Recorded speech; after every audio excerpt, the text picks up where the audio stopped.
Hello viewers, আন্টির এখানে পিঠা তো খাইছি এই পুরো সিজনে, পুরো শীতের সিজনে। আজকে আন্টি মানে রোজা আসছে সামনে, আজকে শেষ পিঠা খাওয়া।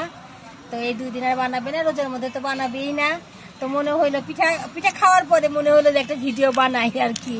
তো পিঠা খাওয়া দাওয়া শেষ, আর আন্টির দোকানও আজকের মতোই শেষ, অন্তত ঈদের আগ পর্যন্ত, মানে রোজার সিজন এবং ঈদের পরে আবার শুরু করলো, কারণ আন্টি 12 মাসই থাকে, তাই না?